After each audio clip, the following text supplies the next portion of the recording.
Hi, welcome to my channel. I'm Sean. I am the Divine Feminine Abolitionist, and we are free.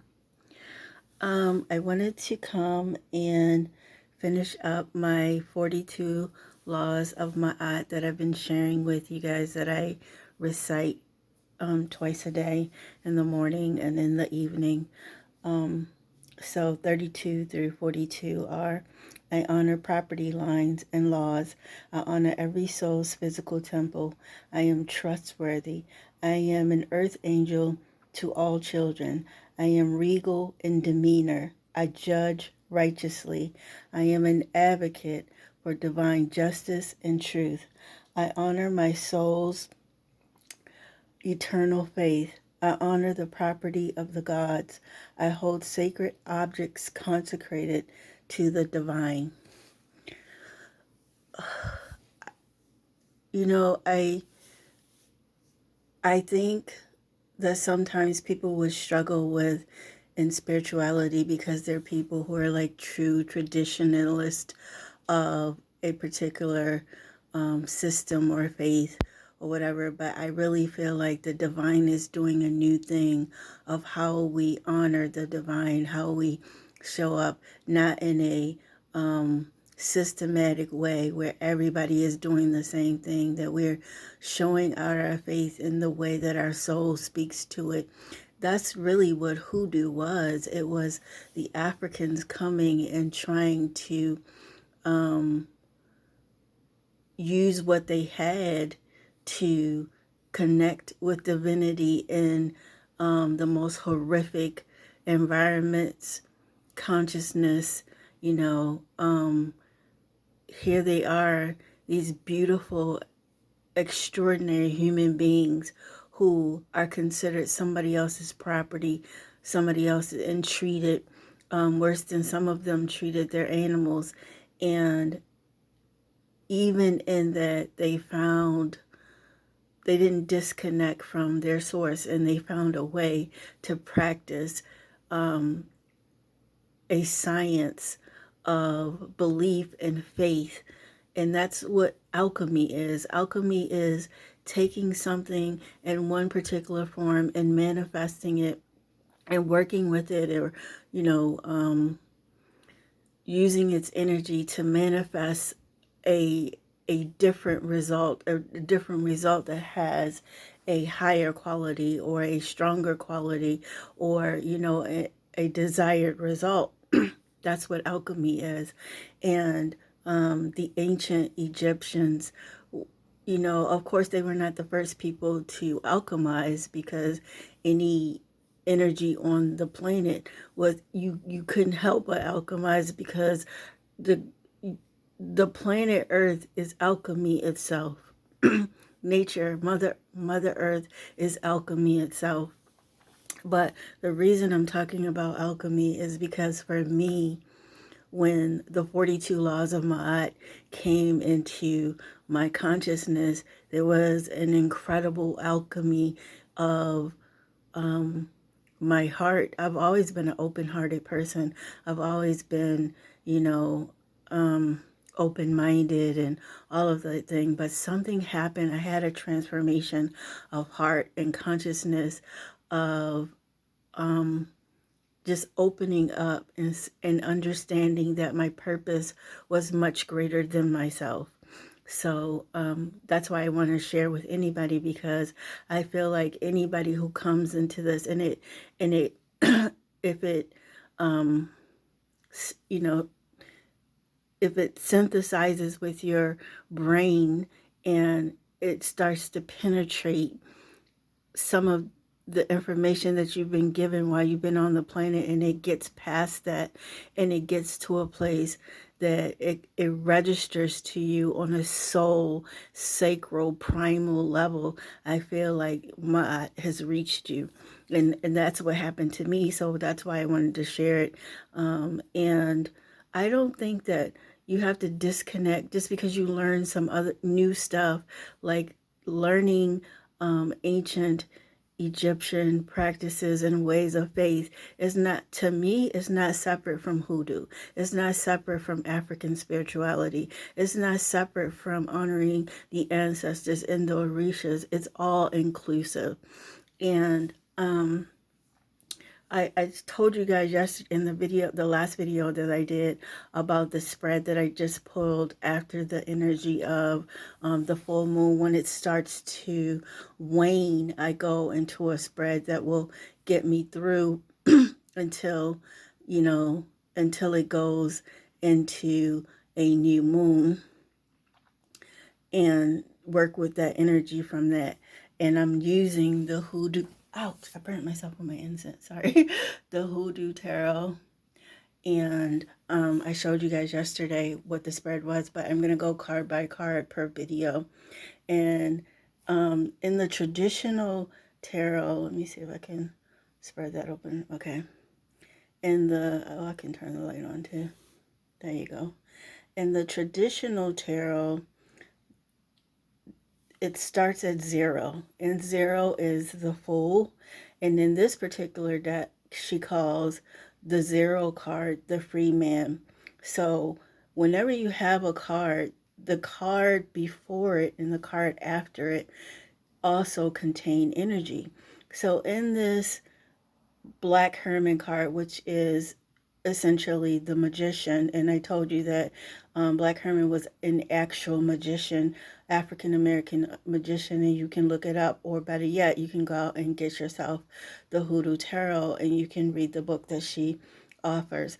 But traditionally in tarot, so you're bringing the energy of what she calls the free man, which is the Fool, and in tarot, the language and gender is very fluid in the sense of it's not fixated in the way that we've come to learn things.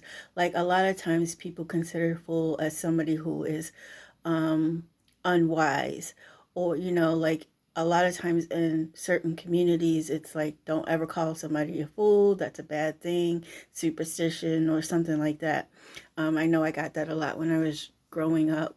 That my Nana was completely against anybody calling anybody a fool. But in the tarot, the Fool represents someone who's willing to go on an adventure, someone who's willing to go against all the odds and follow their heart. And so you're bringing the energy of that. And so 0 is like, it's a full number, but it holds nothing. And so if you think about this ideology of when you go into a new life and you don't take any baggage with you, that's kind of the energy of the Fool, is just starting out. But on the flip side of that, the Fool can be unwise and not paying attention to its surroundings because it's going through life through rose-colored glasses and not having balance. So the ultimate thing of the Fool is that you want to have balance with your spirit of adventure, with your spirit of embracing a new path, a new journey.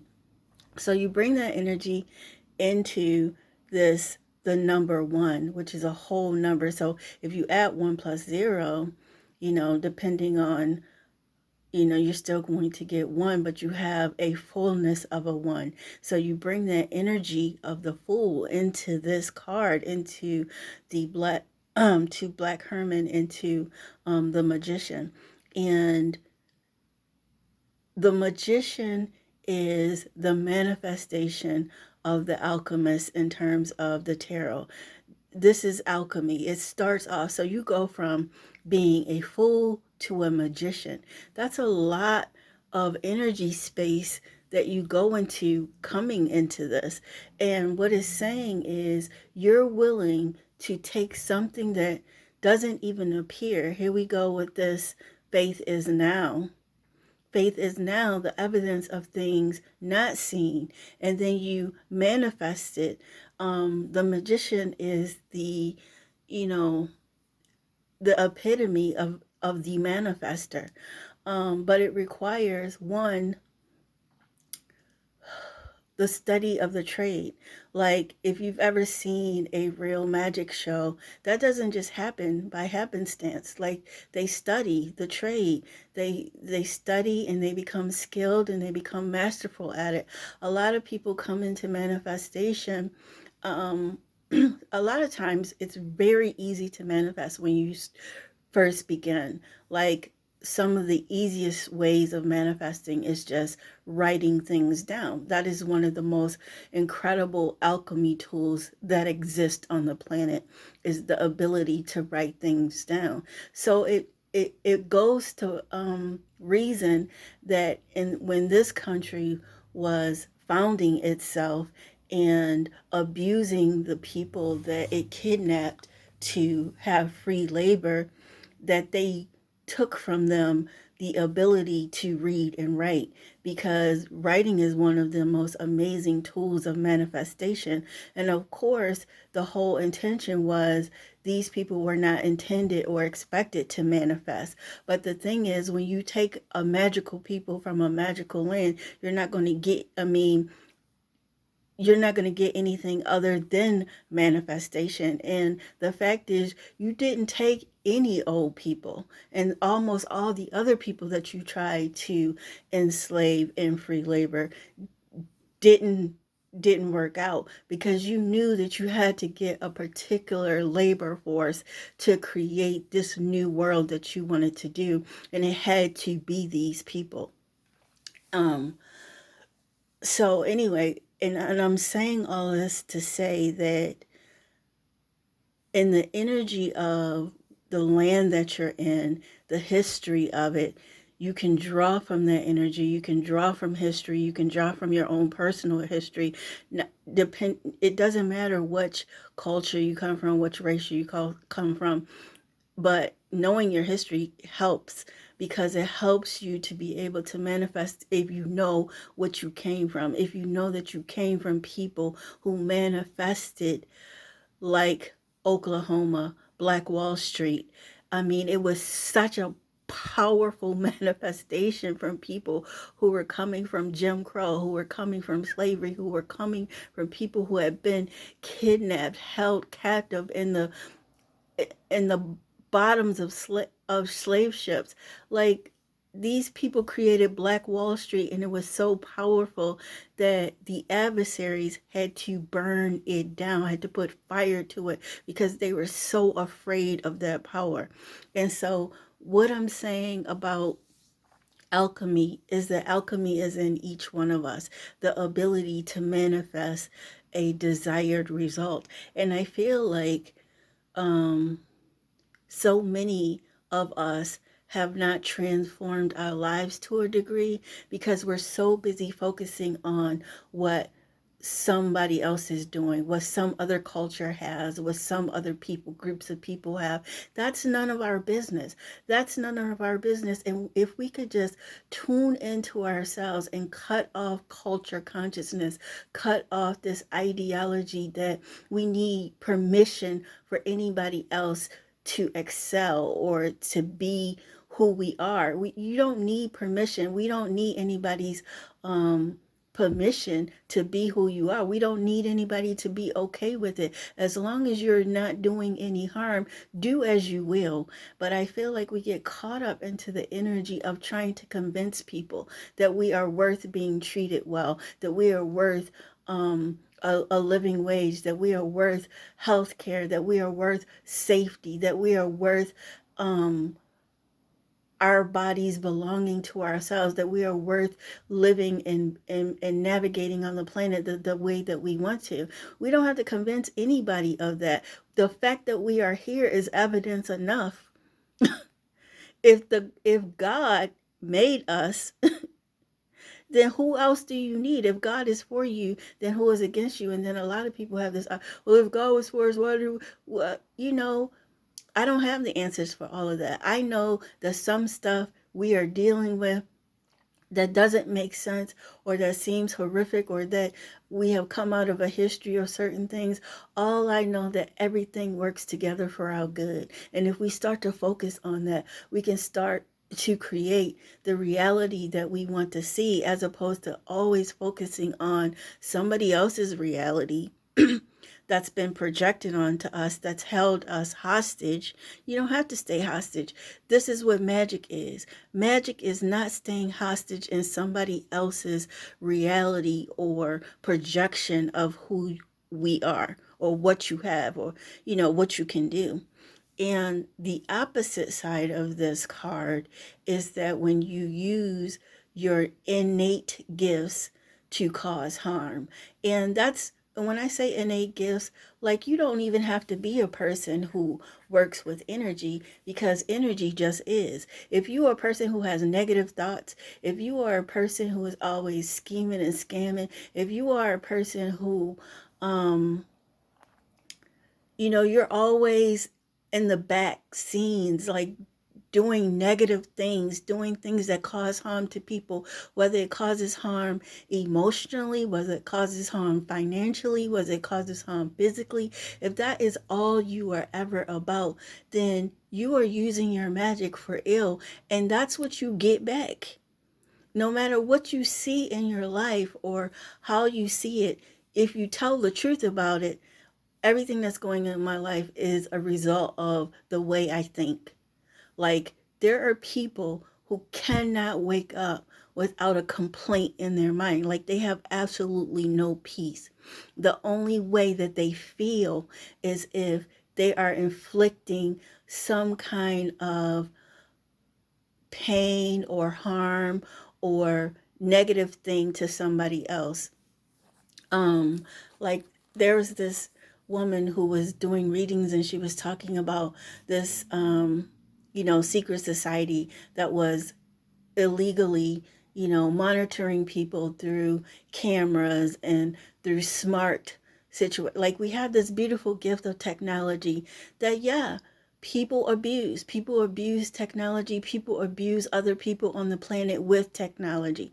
But the thing is, the only thing you can do is do what you do, and the rest is that you focus on being safe. You focus on doing what it is that you came to do, because those people live in life. Like, can you imagine that somebody is like living their lives and there's somebody else somewhere on the planet who's taping them, who's filming the way that, like, they're in prison too, because they have to wait for that person to wake up. They have to wait for that person to be on their phone. They have to wait for this person to do stuff in order for them to just even have a feeling of like, oh, I'm getting away with something. Oh, look what's doing, and she was talking about how they were selling the videos and stuff like that. And it's just like, yes, we live in that kind of world where people do that kind of energetic damage. However, anybody who has ever been in energetic dominance, all they do is create energy that goes, it always, the scales always balance out, is my whole point of saying that alchemy is the scales balancing out.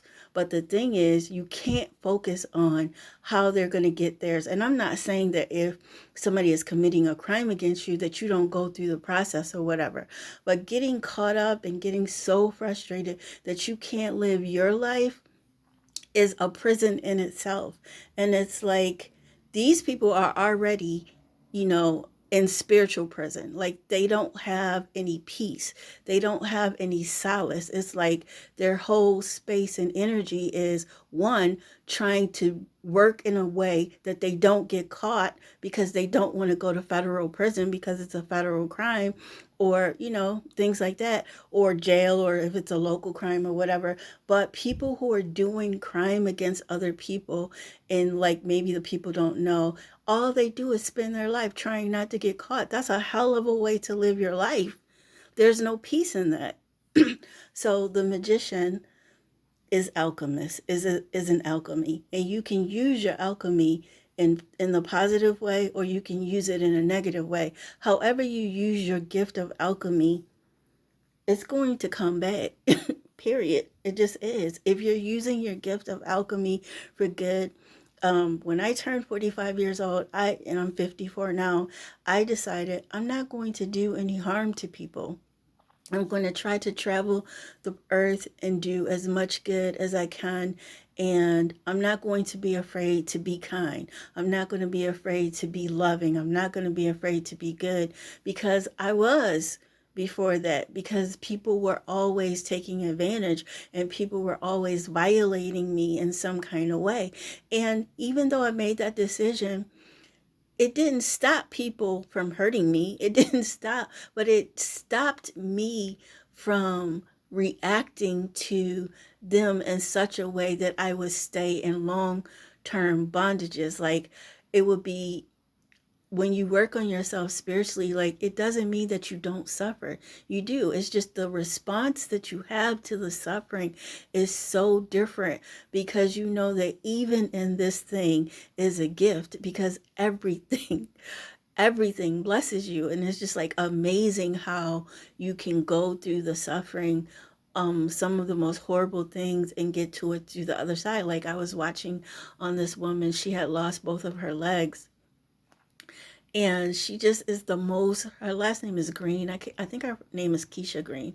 I can't, I'm not sure, but so I don't want to say, but anyway, she lost both of her legs, and she still drives, she still loves, and she's just an amazing, passionate person. And she's always like speaking life. Like, she uses her social media platform to speak life. And I just think that's so amazing that she takes the gift of what she endured, and she is an alchemist of like one of the grandest orders that I've ever seen. And I want to read what the book says about this card. When Black Herman appears in a reading, you are being challenged to make that which you desire manifest. The difference between a dream and a goal is a plan, so make sure you have a clear one. It is key that you know exactly why each step is necessary to obtain your objective. If you do not, you might be tempted to take shortcuts and find yourself cut short instead. Competent magicians and hoodoo practitioners dazzle others with the results they attain, but the audience and clients rarely, if ever, are around to witness the amount of preparation that is necessary. Yes, that is necessary to accomplish a task. The power of creation exists within a focused, methodical mind that is aware of itself. People who approach African religion or hoodoo or earth sciences, um, and they do it from a space of love and a space of pure intent. They understand that, I was on, I think it was Mystic Beauty's page, and she had a thing about, in spirituality there's no shortcuts. Like, you can't take the elevator, you have to take the stairs.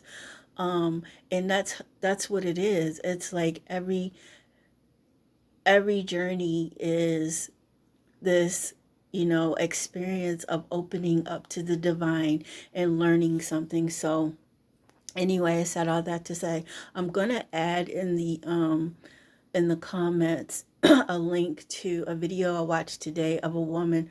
Her first name is Sakia, and she is telling her story of alchemy, of just how she transformed her life. And I just think it's a very interesting perspective of a magician who